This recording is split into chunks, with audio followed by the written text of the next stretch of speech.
Some time ago, I posted part 1 of What If Seymour Defeats Sin Upon Obtaining Anima, and I have not been able to post part 2, but here we are. So if you missed part 1 and want a refresher, be sure to check out the link in the description so you can be caught up. Keep in mind that due to the potentially unpredictable nature of what if types of videos, they will always be up for discussion and we will not likely agree on the events that I post on this video. If that is the case, feel free to comment down below on what your vision of events would be in this particular scenario.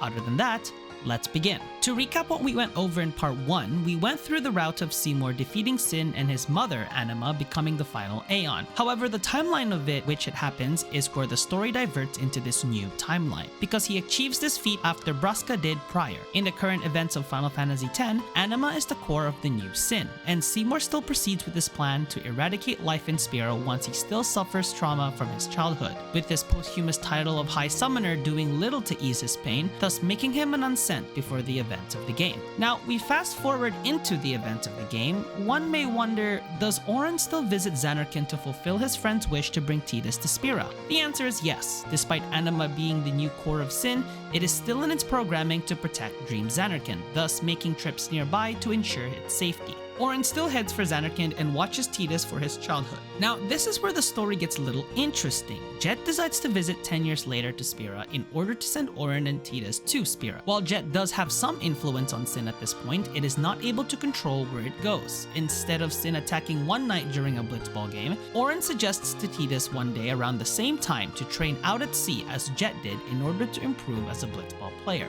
In fact, Auron suggests this in order for the two to encounter Anima the way Jet did 10 years prior. When Tidus goes to train at the borders of Dream Zanarkand, he comes across Sin, and along with Auron, the two are transported to Spira. Tidus still lands in Baj as Sin cannot control where it lands, and the events leading up to the boat scene with Riku are unchained. But when Riku suggests that the two go to Luca for the blitzball tournament, Tidus agrees, and along the way, he aids the Albed in the mission they undertook.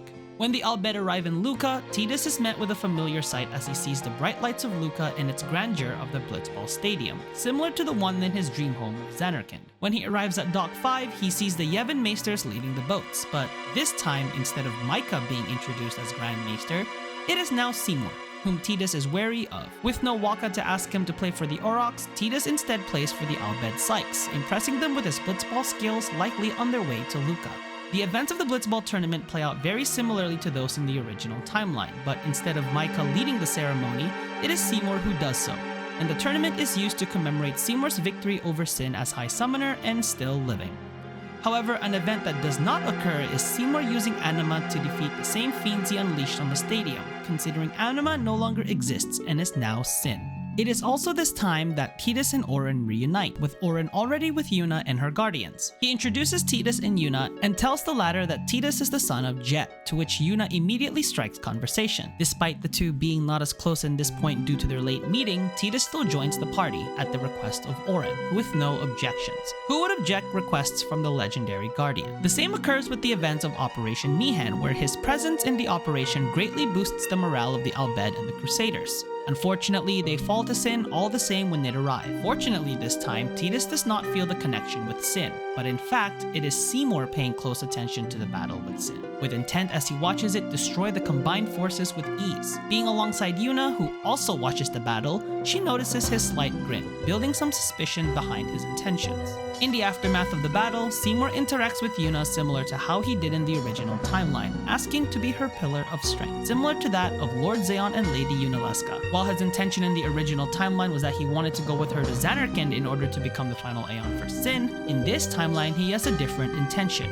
which will be revealed later on. The party's journey continues through the Jose Temple, the Moonflow, Guadosalam, the Thunder Plains, and Macalania Forest as they play out very similarly in the new timeline. This time, instead of Yuna being focused on keeping the people happy, she starts to question Seymour's intentions after seeing his reaction to Sin's victory in Operation Mihan, and decides to question him on this matter. Before she could do that, however, Seymour asks for her hand in marriage, similar to the original timeline. Despite the influence of a High Summoner, Yuna does not answer right away, prompting him to leave for Macalania Temple as she takes her time coming to a decision. When the party finds out that he has left, they head for Macalania Temple. The murder of Seymour's father is still discovered by Yuna, and she still goes along with her plan to confront him within the temple. So she leaves with Trommel at the lake while the party are attacked by Brother and his machines, leading to the same battle as in the original timeline. When the party head for the temple and discover Jiskel's sphere, they uncover Seymour's crimes and charge for the Chamber of the Faith to do battle with him.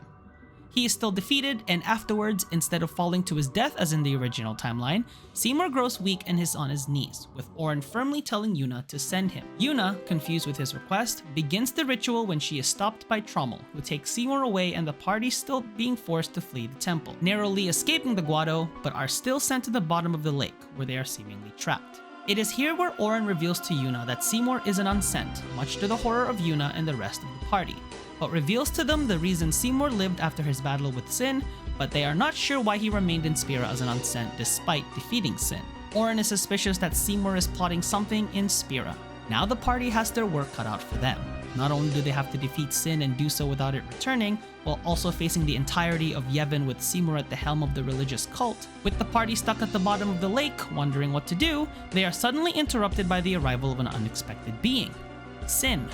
Unlike Jet, Seymour's mother does not have a connection with any of the members of the party, nor is she known for liking the hymn of the faith. So what has brought it to Makalania Temple? For the party, a stroke of luck as they are transported. Tita still awakens at Bikanal Island, where he and the party reunite and Riku reveals where they are. They make their way to home, where they are witnessing a horrifying battle. However, instead of fighting just the Guado, they are confronted by the forces of Yevon, which Seymour has called for a battle against the Albed. With his growing power and influence, the Albed are greatly overwhelmed and barely pull out the fight, with a small handful escaping home through the airship, including the party, and they blow up home similar to that of the original timeline. With Yuna still missing, the party use the airship to find her location and find out she's in Bevel with Seymour, where the two are to be wed. The party infiltrate Bevel and escape after Yuna uses Vilfor to fly and Riku uses an Albed flash bomb. After reuniting in the Chamber of the Faith and obtaining Bahamut, they are captured by Yevon guards led by Wen Kinok and are sentenced to Via Purifico. Yuna, attempting to defend herself by doing what she thought was right, and that it was Seymour who has committed treason by killing his father and revealing his status as an unsent, Seymour's much stronger influence overwhelms and silences her, leading to Kelk Ronso leaving the court after and fleeing his home to Mount Gagzet.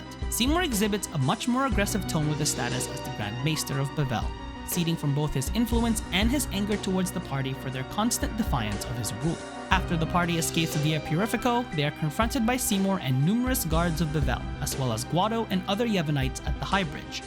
Seymour, frustrated by their constant defiance, absorbs most of the people's life energies, including Kinok's, and transforms to a much stronger version of Seymour Natus, who does battle with the party. They narrowly defeat him and barely escape, due to the actions of some of the guards present in the High Bridge, who suddenly turn their back on Seymour and unexpectedly aid the party, buying them time to escape. The party resolve to continue their journey, being inspired by some of the guard who have defied the religion they have followed for years, and make their way to the Calmlands, where they still come across Father Zook and head for Mount Gagazet, where they are initially stopped by the Ronso. Instead of Kelk questioning Yuna's resolve, he immediately acknowledges her strength after seeing her defiance for Seymour, who he has grown to distrust. After Kimari defeats Buran and Yenke in battle, the entire party is allowed to pass Mount Gagazet. However, before they begin their ascent to the peak, they are stopped by a group of monks and guards who have decided to defend Yuna and their guardians. After discovering Seymour's status as an unsent, they make their loyalty to the summoner clear after their faith was shattered due to Seymour's status in Yevon, despite being devout followers for years and wishes for change to happen in Spira. This act of defiance further inspires Yuna and the party to continue and finish their journey, on to Mount Gagazet, with Kelk Ronso and the deserters guarding the foot for anyone who would pursue the party. When they reach the peak of the mountain, they are stopped by Seymour once again, revealing to the party that he pursued them alone and killed everyone at the foot of the mountain, angering Kimari, and leading to Seymour transforming into Seymour Flux. Once again, he loses to the party in this fight. The events of the game from this point onwards remain largely the same, with the scenes at the Wall of the Faith, as well as the Zanarkand ruins and Yunalesca, who tells Yuna the concept of the final Aeon. However, one slight detail changes here. When they see the vision of a young Seymour in Zanarkand, they notice his mother and her intentions of becoming the final Aeon. The party now begin to suspect that the core of Sin is his mother, Anima. The party still defy the final summoning and vow to find a way to defeat Sin permanently, leading to do battle against Yunalesca, to which she loses, but not before revealing the detail about Yu Yevon, setting the stage for the party's opportunity to find Sin's weakness. But Seymour is still influential in the Church of Yevon, so getting to Bevel will be tough, and without Grand Maester Micah to confront, the party resolves to go deep into the archives of Bevel to find records of Yu Yevon. However, they realize they have more support within those of Yevon than initially anticipated. as when they reach the Comlands, they come across more supporters who offer to get them into the archives without raising suspicion from those loyal to Seymour. So the party disguise themselves into Bevel and find records of Yevon. While this knowledge is limited, they realize that Yevon is housed inside of Sin, and his summoning is how the final Aeon is transformed into the core of Sin after the battle. So the party must invade Sin in order to get to Yevon. A problem arises with this, since in the original timeline, the core of Sin is Jet, and the party knows his strengths and weaknesses. They were able to devise a plan to calm Sin long enough for the party to make their move. This time, Sin's core is Seymour's mother, whom the party knows very little of. But they do know one thing: she has a connection with Seymour, so in order to bring out Sin, the party must lure out Seymour himself. They do this in the only place they know to be away from civilization in Spira, the Comlands, so the party issue a challenge to Seymour, which is spread throughout the ears of Yevonites and rebels alike, including the Al-Bhed, and Seymour heeds the call and marches to the Comlands. But when Seymour arrives there, he finds the party along with rebels and Al-Bhed, so he gathers his army of followers and a large-scale battle occurs in the Comlands. The party escapes the battle and boards the airship, anticipating Sin's arrival, while Seymour does battle searching for them. When Sin arrives, as it is about to launch a massive attack to quell the chaos, it locks eyes with Seymour, and his mother calms Sin down, preventing it from attacking, giving the party the chance to proceed with the same plan it did in the original timeline, breaking off its limbs, weakening it to the point where they do battle against it, causing its mouth to open and the party getting access to Sin. When the party arrive to the heart of Sin, they notice the background is similar to that of Baj Temple, with Seymour's mother in the center, greeting the party. She explains that in the events of Seymour doing the final summoning to defeat Sin, she realized the growing darkness in his heart, just as his father did, and tried to stop him, but with the influence of Sin, she was powerless to stop him during the events of the game. However, when she noticed Yuna during Operation Mihen alongside her son, she believed that Yuna would be the key to not only destroying her permanently, but also stopping her son. So since the events of Operation Mihen, she had looked for ways to help Yuna and the party during their journey, which included rescuing them from the lake. However, just before they were about to do battle, Seymour arrives and tells his mother to allow herself to be fully influenced by Sin, as the destruction it causes is pivotal to his plan to wiping out all life in Spira, so he can save them from the suffering of life. When his mother calls him out for his delusions, he gets angry and attacks the party for manipulating his mother, transforming into Seymour Omnis and is once again defeated. This time, with no one protecting him, Yuna performs the sending on Seymour with his mother's permission, and Seymour finally moves on from Spira. Seymour's mother is sad at the passing of his son, but knows it is for the greater good of Spira, and tells the party now that one foil is finished, there is only one thing left to do, and she transforms into a much stronger version of Anima than that seen in the original timeline, and they commence with their final battle. Anima is eventually defeated and they come face to face with Yevon, and the rest of the events from here proceed as they did in the original timeline, with the ultimate defeat of Sin and the start of the Eternal Calm. While overall the story would have played out similarly, there are many details that changed because this one decision that was made by Seymour years before the events of the game, showing the impact of an entire story if only one thing was changed, which is why the story of Final Fantasy X is one of the greatest ever told in the history of video games. What did you think of this story? What changes would you make if Seymour had proceeded with the final summoning and defeated Sin, with his mother becoming the final Aeon and the current core of Sin in the events of the game? What changes would you make? Let me know in the comment section below, and despite some content changes you may have seen on the channel, I still enjoy making Final Fantasy content, so I hope you stay along for the ride and enjoy the content I put out. You can show that by leaving a like on this video and subscribing to the channel if you wish to see more related in gaming content. Other than that, this is Enzo signing out, and that, as they say, is that.